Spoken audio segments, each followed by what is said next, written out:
जय हिंद फ्रेंड्स, मैं Pushpendra Yadav. Welcome to in this video lecture. Today I will discuss one more topic from differential equation. Right?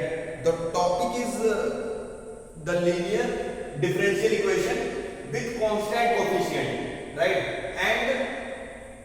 And second member is zero. यहाँ पे रहेगा and second member is zero. Second members is zero. That means इसका मतलब यही है कि इधर वाला साइड जीरो होगा. ये जैसे डिफरेंशियल इक्वेशन है, राइट साइड जीरो होगा सेकंड नंबर.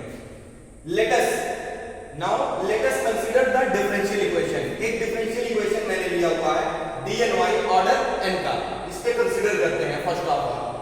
इसके पहले मैंने लेक्चर में थोड़ा बताया था, बट यहाँ पे आज मैं बताऊंगा ऑक्सिलरी इक्वेशन निकाल के उसकी जो रूल्स आते हैं उसके रूल्स के अकॉर्डिंग कैसे हम सॉल्यूशन लिखेंगे. राइट?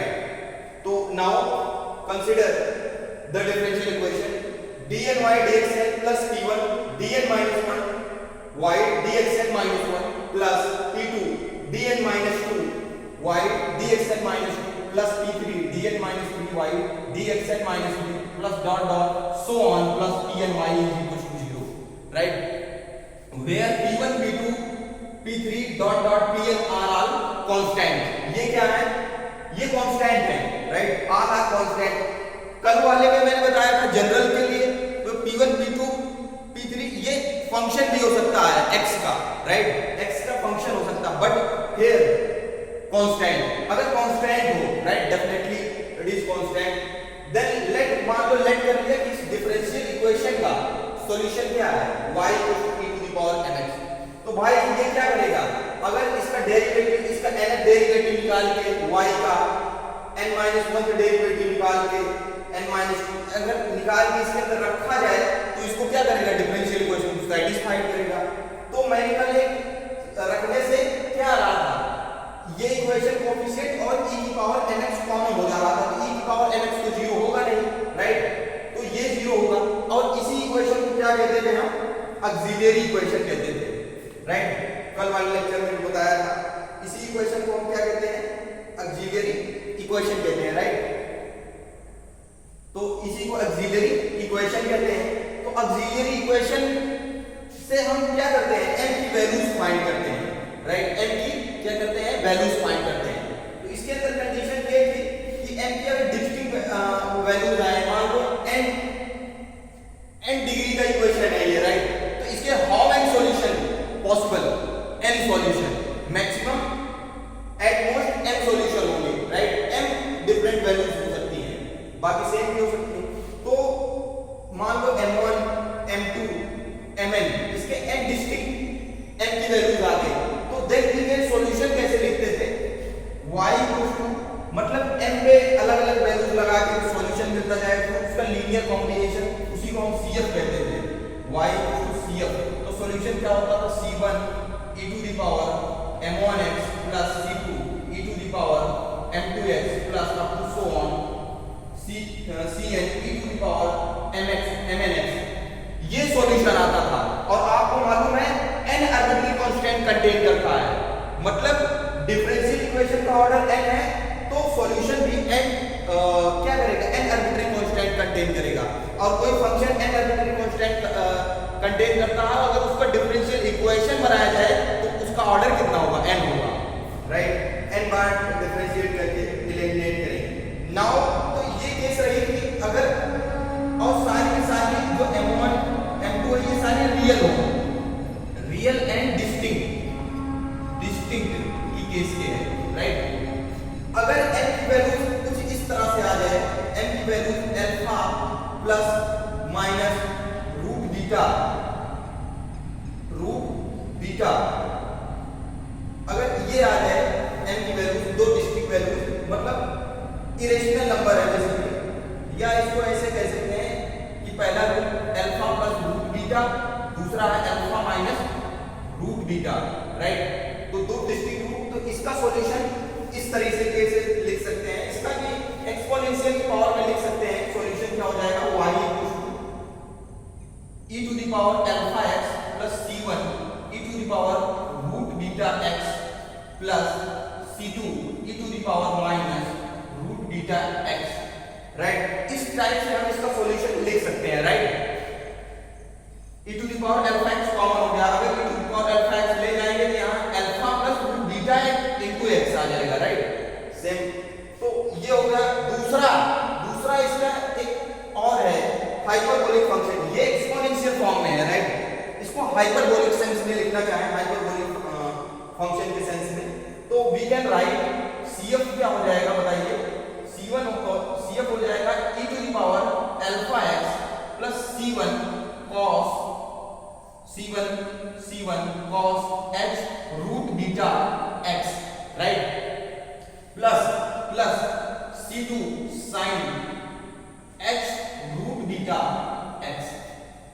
ये सॉल्यूशन हो सकता है, मतलब इस तरीके से, मतलब इसको हम इस तरीके से भी लिख सकते हैं, इस तरीके से भी लिख सकते हैं, राइट। और मैं एक जनरल बहुत सिंपल ही बता दे रहा हूं, इसको नोट डाउन कर लीजिए, राइट।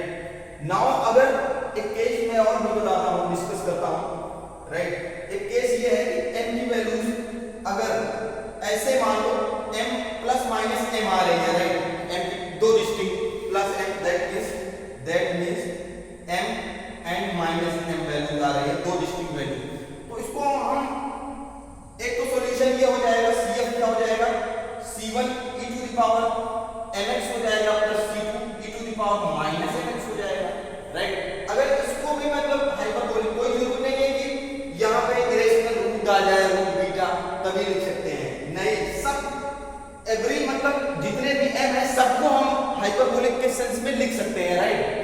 जब इसको रिड्यूस करते हैं, सिंपलीफाई, तो इसका मतलब सेम ही आएगा, राइट। ये एक दूसरे फॉर्म में इजी फॉर्मेट में लिखना, अकॉर्डिंग टू m की वैल्यूज के अकॉर्डिंग लिखना हम चाहते हैं, सिंपलेस्ट फॉर्म, राइट। तो इसलिए तो इसको अगर हाइपरबोलिक सेंस में लिखना चाहें, अगर ये हो तो ये हो जाएगा C1 cos, CF क्या हो जाएगा, C1 cos h mx plus C2 sin h mx।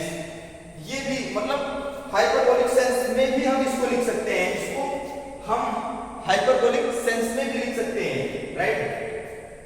लेकिन उसके लिए कंडीशन क्या है, उसके लिए कंडीशन क्या है कि जैसे plus minus m1, right, plus minus m1 plus minus m2 दोनों मतलब जैसे सेम क्वांटिटी में उसका नेगेटिव भी प्रेजेंट हो, जैसे m1 है तो माइनस m1 भी प्रेजेंट हो, तो उस केस में हम, राइट, क्योंकि एक पार्ट क्या हो जाएगा cos के साथ, दूसरा पार्ट sin hx के साथ, right, cos and sin hx, cos hx and sin hx।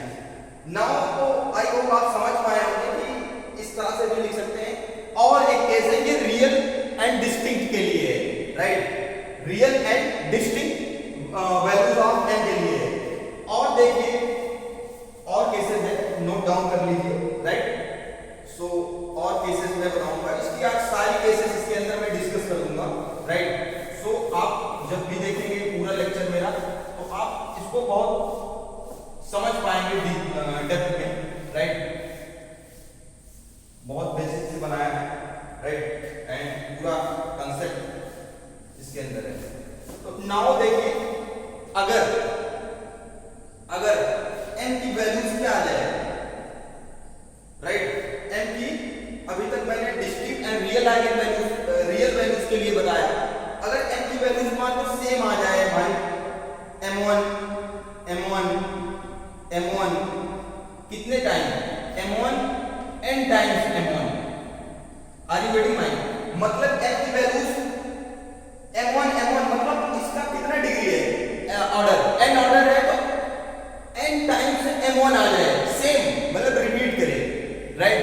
m की वैल्यूज क्या करे, रिपीट करे, ऑक्सिलियरी इक्वेशन की जो रूट्स है वो रिपीट करे n टाइम्स। तो इसका सॉल्यूशन कैसे लिखेंगे, इसका CF हो जाता है, ये भी n आर्बिट्री कांस्टेंट कंटेन करेगा, राइट। तो इसको ऐसे लिखेंगे C1 plus C2 e to the power, यहां पे बेसिकली इस तरह से लिखते हैं,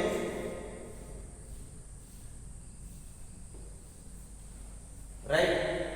C1 यहां पे ऐसे C1 plus C1x plus C2x स्क्वायर प्लस C3x cube plus up to so on Cn x to the power n minus 1 into right e to the power m1 x। इस तरह से ये सॉल्यूशन हो जाता है। देखो n आर्बिट्ररी कांस्टेंट ये क्या कर रहा है, n आर्बिट्ररी कांस्टेंट कंटेन्स कर रहा है, राइट। इसका सॉल्यूशन इस तरह से लिखेंगे, चाहे इसको मल्टीप्लाई भी कर देंगे तो ये c1 इसका ये भी बट मोर सिंपल फॉर्म में लिखा हुआ है c1 e to the power m1x plus c2x e to the power m1x plus c3x, right. c3 ये सॉरी यहाँ पर c1 है, ये c2 हो जाएगा, राइट। ये c3 है, दिस इज c4, राइट। तो ये हो जाएगा, तो c1 e to the power m1x, ये हो जाएगा c2x e to the power m1x, c3 x square e to the power m1x plus up to so on cn x to the power n minus 1 e to the power m1x। ये solution इसका CF हो जाएगा। कब? जब इसकी repeat करें equal roots, when equal roots, right, equal roots. Now second देखिए, right, ये इक्वल रूट्स की कंडीशन हो गई। एक है कि इक्वल रूट्स एंड रियल भी हो साथ में, लेकिन ये केस हो गई, राइट। एक केस और देख लीजिए, नोट डाउन कर लीजिए, राइट। एक केस और है कि अगर इस ऑक्सिलरी इक्वेशन का जो रूट है m, इस ऑक्सिलरी इक्वेशन का जो रूट है वो कॉम्प्लेक्स में आ जाए, कॉम्प्लेक्स कॉन्जुगेट में, basically root beta iota root beta alpha n equals to alpha plus minus iota root beta, complex conjugate इसको कहते हैं।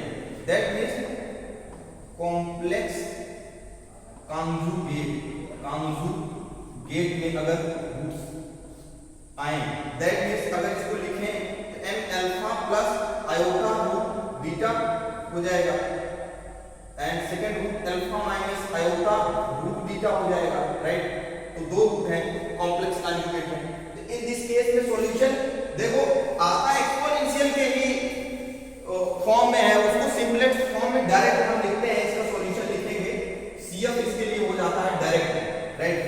e टू द पावर जो रियल है, ये रियल पार्ट है, right, e to the power alpha x, फिर bracket में लिखेंगे c1 cos, यहां पे ट्रिग्नोमेट्रिक फॉर्म में आता है, राइट। जब कॉम्प्लेक्स रूट हो तो ट्रिग्नोमेट्रिक फॉर्म में हम डायरेक्ट इस तरह लिखते हैं, c1 cos root beta x plus c2 sin root beta x, ये इसका सॉल्यूशन हो जाएगा।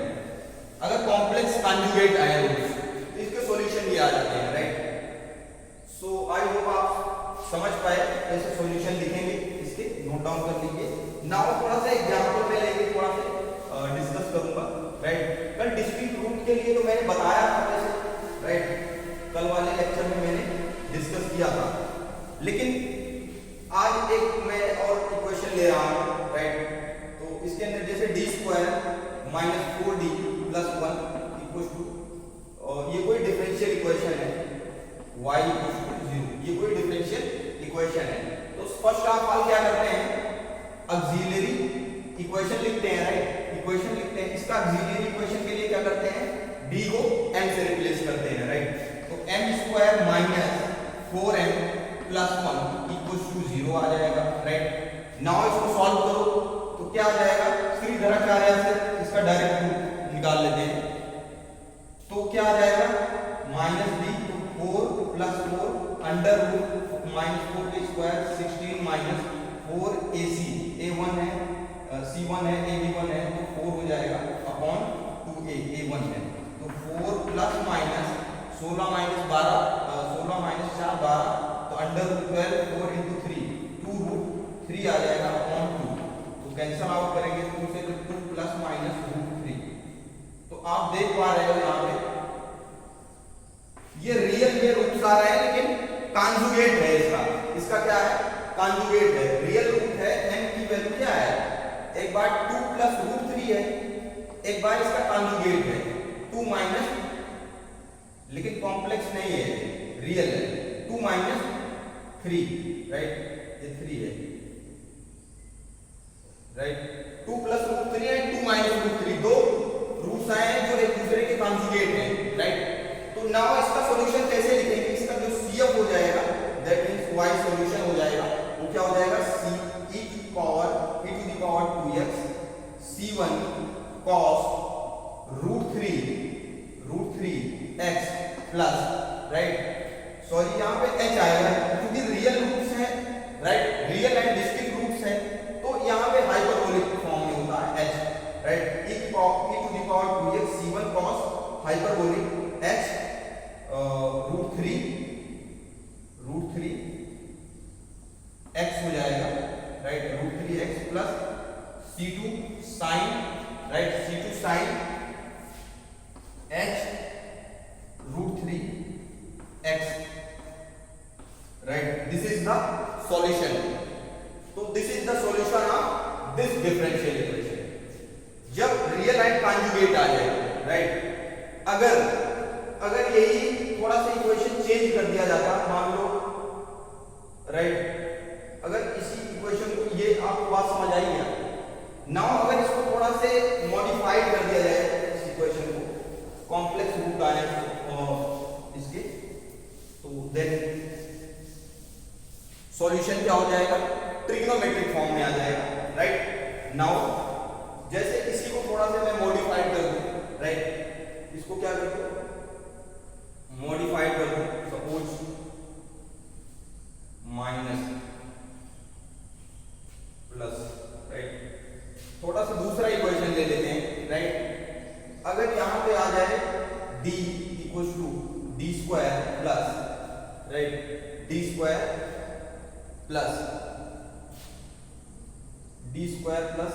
5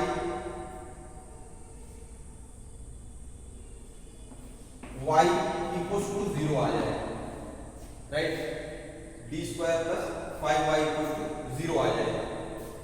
तो अब देखो इसका रूट्स निकालिए, ऑक्सिलियरी इक्वेशन लिखिए, ऑक्सिलियरी इक्वेशन क्या हो जाएगा, इस ऑक्सिलियरी इक्वेशन, तो d को क्या करते हैं, m से रिप्लेस करेंगे, तो m square plus 5 equal to 0, right, तो then we can get m equal to plus minus under root 5 iota आ जाएगा, राइट, अंडर रूट 5 आयोटा, तो we can get two different roots in complex conjugate, right, that means इसको ऐसे लिख सकते हैं, इसका मतलब ये है कि root 5 iota comma root 5 minus root 5 iota आ रहा है, right.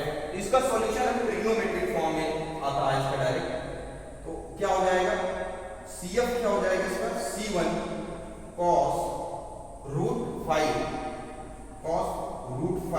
x plus C2 sin root 5 x, तो ये क्या है, this is a CF, y equal to CF, right, this is a complementary part, इसका सॉल्यूशन है, राइट। तो कॉम्प्लेक्स में आएगा तो इसका ट्रिग्नोमेट्रिक फॉर्म में होगा, अगर real roots and discrete in complex conjugate form में होंगे, right, real and conjugate form में, तो वहां पे हाइपरबोलिक सेंस में लिखेंगे, ये इसका सॉल्यूशन हो जाएगा। और ये तो कल मैंने बताया ही था कि अगर सारे रूट्स रियल हो, d square plus 7d plus 12 equal to 0, तो यहाँ से d की वैल्यू क्या आती है, ऑक्सिलियरी इक्वेशन m स्क्वायर हो जाएगा plus m 7m plus 12 equal to 0 हो जाएगा, तो m की वैल्यू -3 एंड -4 आती है, तो इसका सॉल्यूशन डायरेक्ट, क्योंकि ना तो ये कॉम्प्लेक्स है ना तो रियल कॉन्जुगेट के फॉर्म में है, राइट। तो फिर और आपको मैं बता दूं, कॉम्प्लेक्स में अगर कभी भी रूट आता है किसी इक्वेशन का कॉम्प्लेक्स रूट, तो हमेशा कॉन्जुगेट पेयर में होता है, राइट, उसका कॉन्जुगेट भी प्रेजेंट होगा, उसका संयुग्मी, राइट, उसका संयुग्मी भी साथ में रहता है, सिंगल नहीं आता है कभी, लेकिन रियल में सिंगल हो सकता है, ये देखो सिंगल आ रहा है, तो इसको हम हाइपरबोलिक फॉर्म में नहीं लिख सकते हैं, राइट, क्यों, इसका कॉम्प्लेक्स, इसका रियल कॉन्जुगेट होना चाहिए। अब -3 का रियल कॉन्जुगेट +3 होगा, 4 का क्या होगा, -4 होगा, तो इसका अपोजिट साइन वाला तो प्रेजेंट नहीं है, तो so we can write the solution of this type of differential equation directly in in the form of the exponential, right. तो y equals to cf, this means c1 e to the power -3x plus c2 e to the power -4x, right? This is what? This is the complementary solution of this differential equation. I hope आप बहुत अच्छा समझ पाए। Next video lecture में some problems discuss करूंगा और मैं इसके आगे की टॉपिक जब सेकंड पार्ट प्रेजेंट रहेगा, दैट मींस ये इधर जो जीरो है x नॉट जीरो होगा, राइट। x नॉट जीरो तो उसका pi पार्टिकुलर इंटीग्रल निकलना वाला होगा। यहाँ पे हमने क्या सीखा? बेसिकली कॉम्प्लीमेंट्री फंक्शन निकालना सीखा, कॉम्प्लीमेंट्री पार्ट, राइट। आगे मैं इंटीग्रल, पार्टिकुलर इंटीग्रल निकालना भी सिखाऊंगा। सो आई होप आप बहुत अच्छा समझ पाए। So thank you very much. जय हिंद फ्रेंड्स, नेक्स्ट लेक्चर में मिलते हैं।